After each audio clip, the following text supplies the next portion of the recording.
Welcome to week 3 of online learning. I hope you're doing okay. I recognize the challenges that some of you are facing, all of us are facing really at home, trying to do the learning, accessing technology, all those things, and I really appreciate your efforts. I'll just let you know, learning or teaching, teaching from home isn't the easiest either, right? I don't have access to all of my technology that I usually use, having to change lessons a little bit. There's always challenges or like interruptions around home. Hey there, Ryan. How are you doing? Good. Good. What are you working on? Calculus homework. Your calculus homework. Oh, what do you need help in?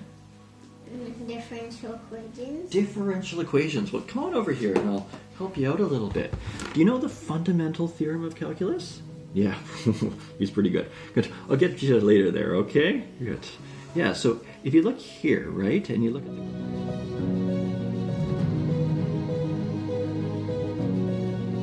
Sorry about that interruption. Things happen. Anyways, I just wanted to say I really appreciate all your efforts, in all these different learning environments that we're facing.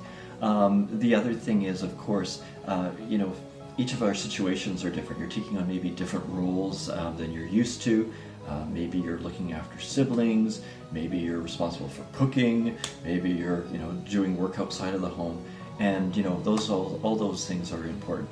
I mean, I've had to take on some different roles that I'm not usually used to. Oh, just a second there, sorry. Hey there. Hi, Dad. Hi. I have trouble with my... With your ballet. What are you having trouble with?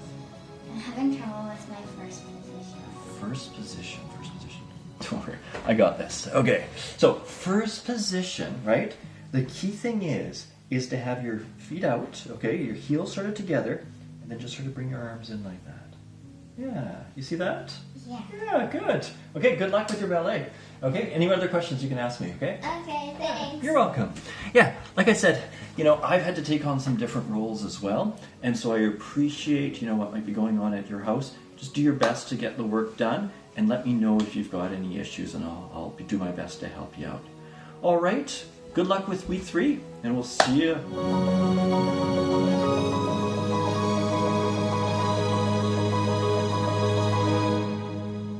Hello there. Hopefully you've working on your benchmark. I didn't do particularly well on my benchmark, but it's important that you do that. Okay, so if you haven't done that yet, make sure you do. There's still a few of you that haven't done that. If you're having troubles running Jasperactive, also let me know, because I've got a separate set of lessons that you can do. They're a little bit different, obviously, than the Jasperactive ones, but there is stuff to help you learn Excel. Now, I did the, like I said, the diagnostic, the benchmark one. I don't know what happened. I will admit that I got 8% on it. I think something got messed up because I thought I was doing pretty well, and then whatever. Not a big deal, okay? But I've gone ahead and worked on a few, and so this week I would like you to get through lessons 1 and lessons 2. They're pretty straightforward. Like it was, the first one's introducing Excel. I did pretty well on the test, the quiz result there. I got 10 out of 11. So that's why I might not have as much here as you might. If I activate all, there's probably, hopefully that's, okay. So there's probably more there. I'll just do that just for fun to see what else is there. Okay, so obviously some of those I didn't have to do. Okay, so these are all of them there that you need to go through if you don't don't do as well on the quiz. But those are some of the things. So they're pretty straightforward. Okay, but if you haven't used Excel before, it's a good idea to go through these and sort of learn there. So now, maybe I'm not done now. Hopefully it doesn't impede my progress. Lesson 2, let me just, I had a few little notes there that I was just going to mention for lesson 1. In terms of lesson 1, auto-completion. So if you do an Excel spreadsheet, what you'll notice is that it does help you out. Let me just go to get my Excel out there. And once you put in a few words, like a few different items, they will pop back up again and again. This is actually one of the ones that we went through. Oh, couldn't find. It's probably gone. Okay, let me just do a new one. And so the idea, let's just say, you put in bank, and then you put in, I don't know, phone, and then you typed in car, and then you type in bank again. So I start with B. It does help out. One interesting thing I didn't know is if you leave some spaces, though, then it no longer starts to help you out. So it doesn't think it's sort of continuous data.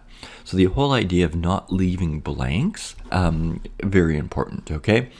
One other thing that's very common, people might say, oh, it's 6,525. 6,525. You type that in. That's what you want to do. You never want to put a comma in. It's useless. And sometimes if you put in things that are sort of like, if I put in, like, say, number 620, whatever, then it starts to think it's text, okay? So be very careful that you're not getting it to sort of get confused. Excel does a reasonable job of figuring out that it is a number, and you can see it up there, but let Excel do the work for you. Notice in the number pad, so if you have a number pad on your computer, and that's really the most useful thing if you're doing some data entry, there is no comma there, right? There's the decimal, there's your add, subtract, multiply, divide, and the enter. That's basically it. And the reason is because then you would format it up here. So you sort of learn about that. It goes through all these different ways to close your workbooks. One thing to keep in mind is this here is sort of your workbook, and you can have multiple sheets in it, okay? So you could have your whole company, and then you could have different aspects of your company. When I do my household finance, I've got it sort of, my money kind of thing. Then I've got my wife's money, and then I have sort of the expenses one, right? So it's all sort of the budget as the worksheet, as the workbook, but then I have different sheets to sort of focus on different things, okay? So that's kind of the idea there. In lesson 2, so if you look at sort of lesson 2 there, okay, again, I did reasonably well on the quiz, so 11 out of 15. So there's a little bit more there that I had to do.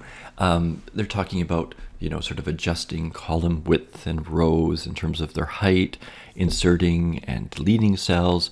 That's sometimes a little bit of an issue because obviously you can't delete, like you can delete something. So obviously if I just press delete, it deletes the data, okay?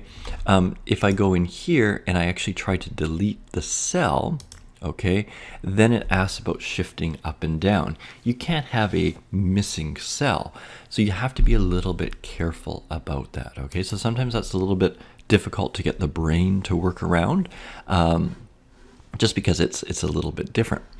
One thing that I used to always do is that if you wanted to edit a cell, so say you spelt bank wrong or something like that, this is a big revelation to me, I'd always grab my mouse, move it up, and then go into here.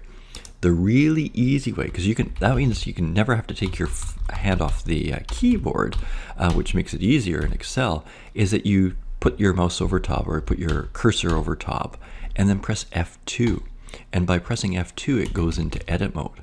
That was a revelation to me. I learned something new. I was like, oh my gosh, that would have helped me out so much. Yeah, just one of those little things you never learned about. So F2, when you take your mouse over top of it, then it lets you go in and edit it. You don't have to grab the mouse and do that.